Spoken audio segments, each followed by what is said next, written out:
Bonjour à tous et à toutes, on se retrouve aujourd'hui en voix off. Eh oui, j'ai pas pu faire autrement. On va tester aujourd'hui le petit carnet que je vous avais proposé lors d'un haul de la boutique Bibicraft. Carnet aquarelle, papier 300 grammes. On va le tester ensemble. On va réaliser un petit fond patouille avec des encres. On va se munir d'un petit sachet plastique récup. On va utiliser cette technique très facile. Et ainsi qu'un bloc. Avec un bloc acrylique, tu vas y arriver. Je vais utiliser essentiellement des Distress Oxide. Donc je l'applique sur mon bloc acrylique. Je vaporise un petit peu d'eau. Tout facile. Et on vient claquer ce bloc contre son papier. Comme ceci pour créer un effet, on va dire, de tache. C'est une technique très facile à réaliser et ma foi qui fait toujours son effet. Et je viens sécher tout ça.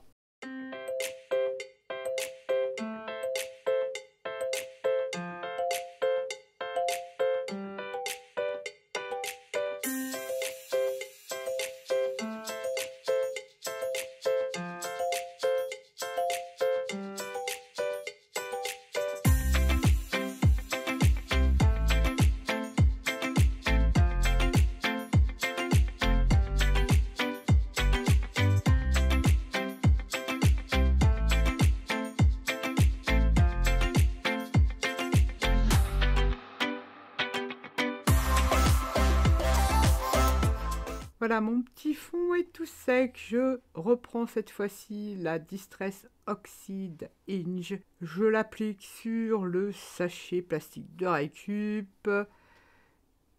Et je vais également utiliser un petit peu, alors je ne la mélange pas dessus pour pas mélanger mes encres, de la Vintage Photo sur mon bloc acrylique et autour de mon papier récup. Je vaporise tout ça. Et je vais continuer mon petit fond en appliquant, comme ceci, mon sachet.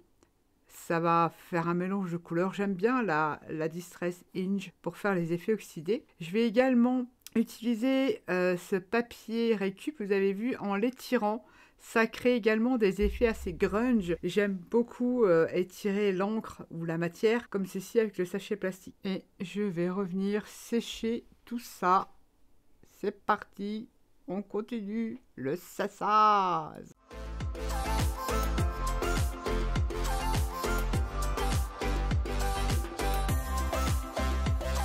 Je vais reprendre mon bloc acrylique avec cette fois-ci la Distress Oxide Vintage et je viens claquer ça comme ça sur mon fond et je continue mon petit séchage.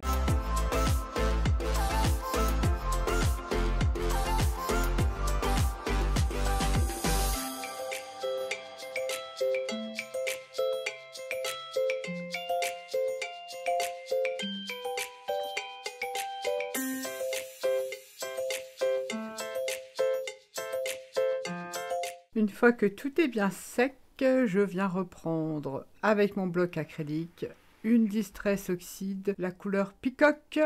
Je vaporise et toujours pareil, je viens le claquer un peu partout, de ci, de là, sur mon fond. La couleur Peacock est un peu plus soutenue, donc ça fait ressortir un peu plus de bleu. Et le bleu, c'est ma couleur préférée. Et on passe au séchage.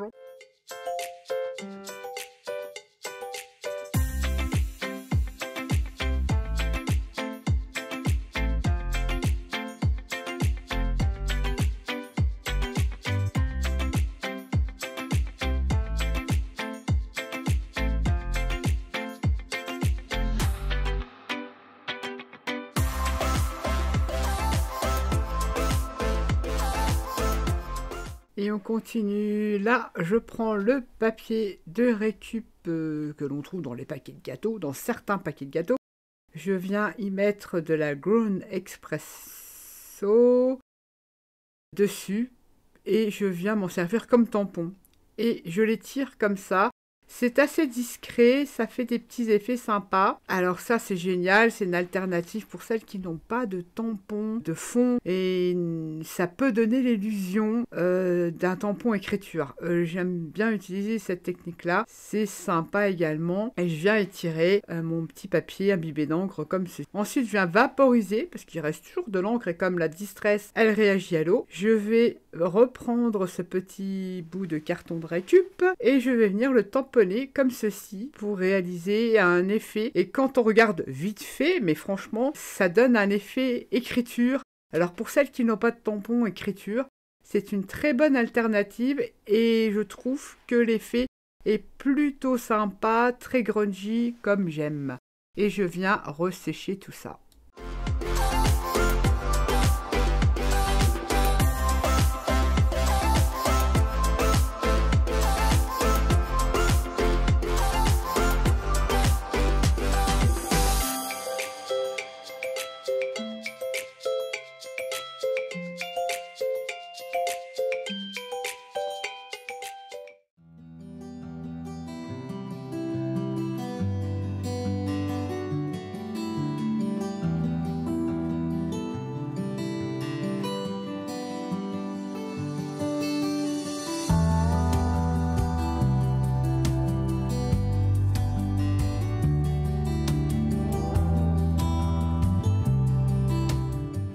Je me suis munie d'un pochoir. Ce pochoir, c'est un pochoir de chez Stamperia, de la dernière collection Master of Magic. Ici, j'ai un cadre. Alors, c'est un die, je vous mettrai le lien. Il me semble qu'il me vient de la boutique Temu. Enfin, tous les produits que vous avez sur cette vidéo, vous les trouvez en lien dans l'affiché plus ou petit plus de la vidéo. Ce cadre-là, je l'ai mis en couleur avec une Distress. Il me semble que c'est la ou la Broken China. Mais avant, je vais pochoiriser avec de l'encre permanente, donc celle de chez Stamperia. Il en existe une marron et une noire, c'est l'équivalent d'une Stazone. Je vais pochoiriser mon fond pour lui donner encore un peu plus de profondeur, si on peut dire ça comme ça.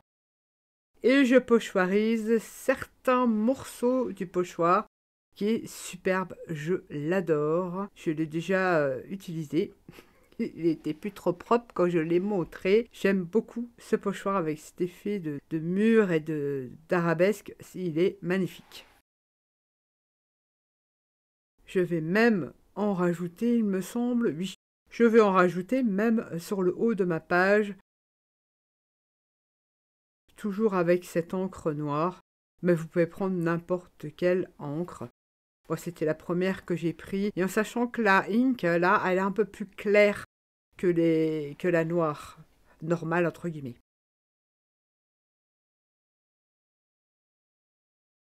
C'est pas mal. Je reprends mon cadre. Vous savez, j'adore les cadres. J'en mets partout. Et je vais le coller. Ouais, je vais commencer à le coller. Alors à l'arrière, j'avais fait un fond patouille, mais ça n'allait pas avec le fond.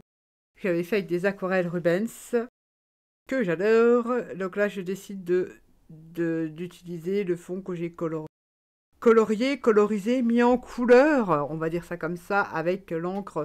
Il me semble que c'est Peacock, je ne suis pas sûre. Et je viens coller tout ça sur ma petit carnet. Alors, il est tout d'utiliser différents formats. C'est un excellent exercice pour celles qui ont du mal à remplir. J'ai tendance à trop remplir, moi. Je m'aperçois que j'ai fait une boulette. Il fallait pas que je colle le bas de mon cadre. Alors je le décolle avec un petit pic. Je viens me munir de fleurs. Ça, vous les connaissez, je vous les avais présenté aussi. Ce sont des dies Scraps Color que j'adore, que j'ai colorisé à l'aquarelle. Je vais les utiliser sur cette page. Ils sont trop beaux, j'aime beaucoup. D'ailleurs, je les ai utilisés pour mon Project Live. Ils sont trop chouettes, j'adore. Vous allez les voir passer ceux-là parce que je les kiffe. Je viens insérer ma petite tige en dessous de mon cadre. Voilà, légèrement en biais. C'est pour ça que j'ai redécollé, pour pas que l'on voit le début de ma tige. La deuxième fleur, je vais la placer en biais, mais j'aimerais bien qu'elle fasse partie de la première tige. Alors je viens biseauter la petite tige, un petit bout, pour qu'on ait l'impression qu'elle est scindée avec la première tige de la fleur. Je trouve ça beaucoup plus joli. La mise en place est beaucoup plus jolie. Et pareil, je colle.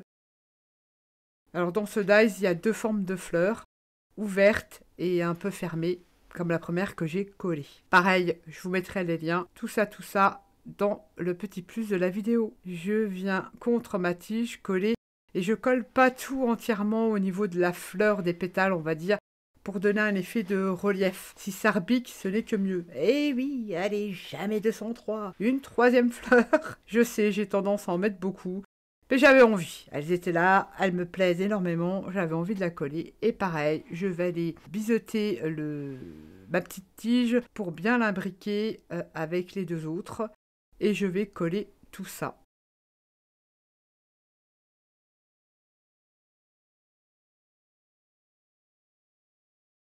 Ça fait plutôt joli. Rien que ça, je trouve que la page, elle est super jolie. Je vais me munir d'un personnage d'Ephemera Book de chez Maremy Small Art. J'ai mis du glossy accent sur les lunettes du personnage. Et ici, c'est une étiquette que je vous avais proposée dans un haul Temu que je vais vintager avec l'encre oxyde vintage. Voilà, je vais la marronner, comme je dis souvent. Tout simplement. Voilà, je vous avais présenté également ce tissu. Alors, il faut savoir qu'il supporte très bien la couture à la machine. Là, j'ai cousu grossièrement à la main. Ça supporte la broderie. Donc, en fait, j'ai été faire un petit tour sur la boutique et effectivement, c'est un papier tissu, on va l'appeler comme ça, qui peut servir de support de broderie et qui passe à la machine à coudre. No problème. J'avais vu un commentaire qui m'avait demandé et il supporte très bien la machine à coudre. J'ai seulement, pour cette vidéo, coupé un petit carré pour que ça rentre à l'intérieur de mon étiquette pour apporter un petit plus sur ma page.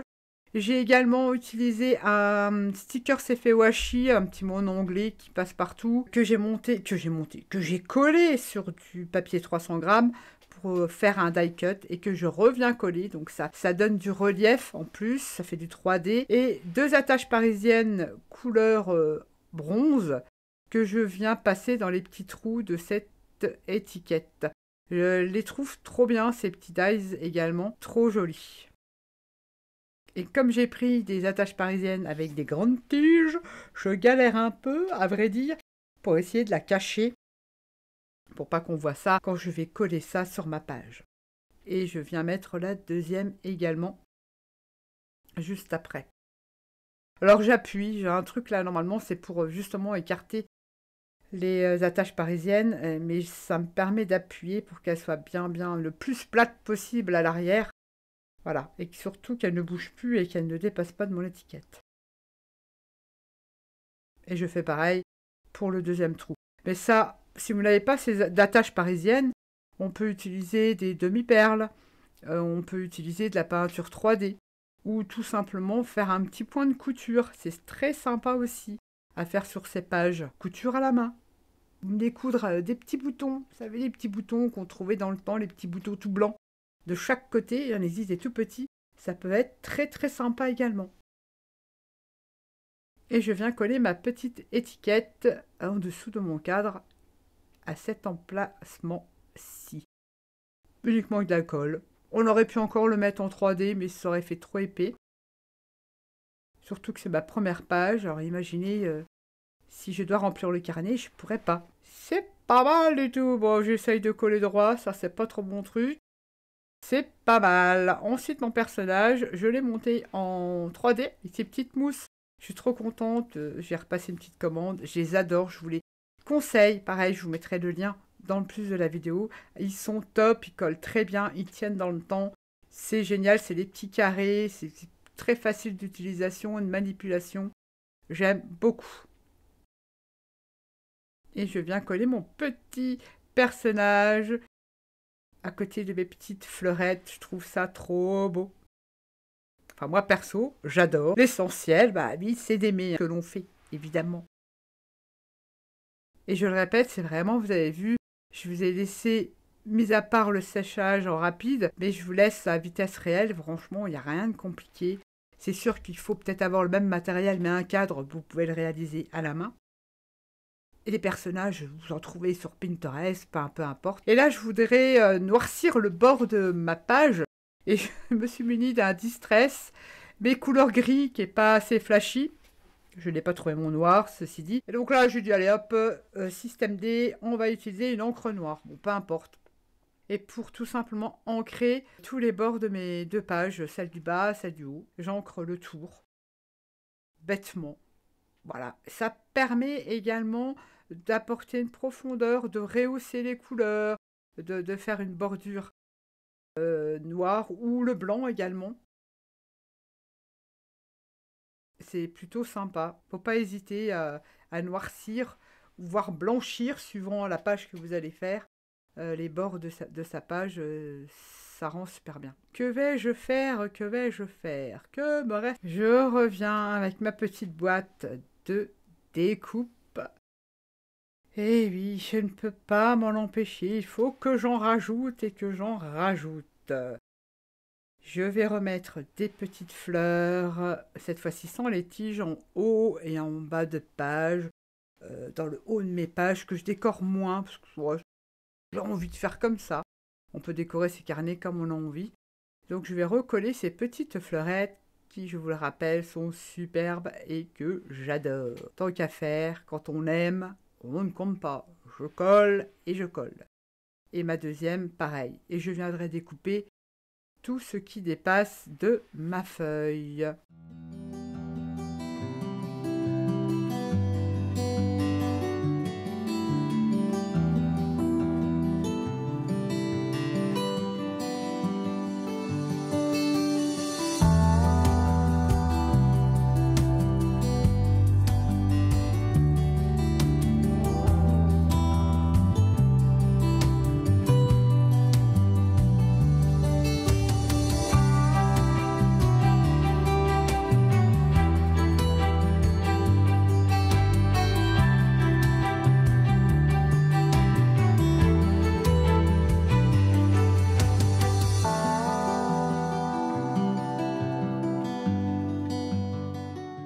Et comme je ne peux pas m'en empêcher, il faut que je recolle et je recolle.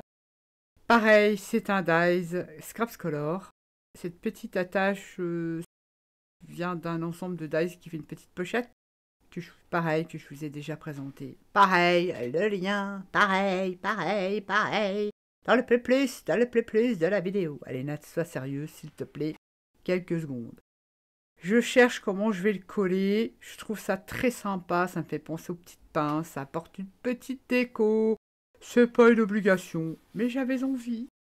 Et je viens en créer toujours pour ce côté vintage ancien que j'adore. Et je vais le coller sur ma page au niveau de mon cadre pour donner un effet comme si c'était le cadre ou la photo qui était épinglée contre un mur. Exemple. Alors vous me voyez souvent utiliser cette jolie petite pince. Pareil, je vous mettrai le lien. Elle est top. Ça fait un moment que je la teste. C'est une pince de chez Stamperia. J'en ai plein des pinces. On appelle ça des pinces à verser. De marque évidemment. Je l'utilisais jamais parce que je n'aimais pas. Et celle-ci, elle est vraiment top. Elle est pointue. Elle saisit bien les objets. Elle les maintient surtout. Et je l'aime beaucoup. Ça fait un moment maintenant que je la teste. Je vous la recommande. Je peux me permettre de vous la recommander. Je viens appuyer avec un plioir au niveau du pli de mon carnet, vous savez, des deux pages, pour que justement ma découpe ne vienne pas se décoller, puis que ça se fonde bien avec le reste de ma page, tout simplement. Et voilà, petite page terminée. Dites-moi ce que vous en pensez. J'espère que ça là vous aura plu et vous aura donné surtout des idées d'utilisation. Au final, ce carnet, il est très très bien. Je vous fais à tous et à toutes des gros bisous et je vous dis à bientôt pour une prochaine vidéo. Bye bye.